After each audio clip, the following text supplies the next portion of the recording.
இன்னைக்கு நாம என்ன ரெசிபி பார்க்க போறோம்னா சுவையான பிசுபிசுப்பு இல்லாத சாஃப்டான உப்புமா ரெசிபி. உப்புமானாலே ரொம்ப பேருக்கு பிடிக்காது. ஆனா இந்த மெத்தட்ல உப்புமா செஞ்சு பாருங்க, உப்புமா எல்லாருக்கும் ரொம்ப பிடிக்கும். இந்த உப்புமா கூட மீன் குழம்பு வச்சு சாப்பிட்டா அவ்வளவு சுவையா இருக்கும். இந்த காம்பினேஷன்ல உப்புமா செஞ்சு சாப்பிட்டு பாருங்க, அடிக்கடி நீங்க உப்புமா வீட்டில் செய்வீங்க. மீன் குழம்பு ரெசிபியோட லிங்க் வந்து டிஸ்கிரிப்ஷன் பாக்ஸ்ல கொடுத்துருக்கேன், வேணும்னா செக் பண்ணி பார்த்துக்கோங்க. வாங்க ரெசிபி எப்படின்னு பார்க்கலாம். ஒரு கடாயில 300 கிராம் ரவையை போட்டு நல்லா மணம் வர்ற மாதிரி ரோஸ்ட் பண்ணி எடுத்துக்கோங்க. ஒரு கடாயில 3 டேபிள் ஸ்பூன் எண்ணெய் சேர்த்துக்கோங்க.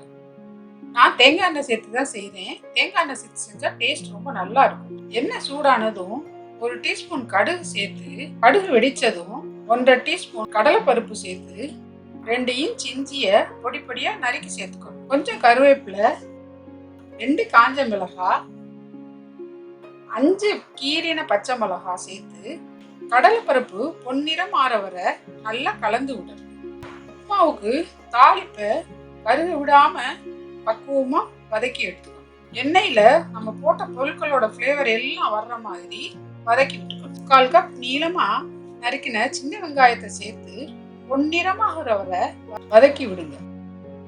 இப்ப உப்புமாவுக்கு தேவையான உப்பு சேர்த்து நல்லா கலந்து விடணும். 1 பங்கு ரவைக்கு 2 பங்குங்கிற அளவுல தண்ணி சேர்த்து மூடி வச்சு கொதிக்க விடணும். தண்ணியில உப்பு செக் பண்ணி பார்த்துக்கணும். உப்பு கொஞ்சம் தூக்கலா தெரியணும். அப்பதான் ரவை வெந்து வரும்போது உப்புமாவுல உப்பு சரியா இருக்கும். தண்ணி கொதிக்க ஆரம்பிச்சதும் வறுத்து வச்சிருக்க ரவைய கொஞ்சம் கொஞ்சமா கட்டி விழாம சேர்த்து கிளறி விடணும். ரவையும் தண்ணியும் ஒண்ணு சேர்ந்து வர்றப்ப மூடி வச்சு அடுப்பை குறைஞ்ச தீயில 10 நிமிஷம் வச்சு அடுப்பை ஆஃப் பண்ணிடணும்.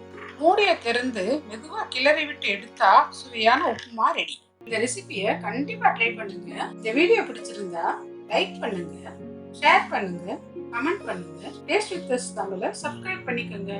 தேங்க்யூ.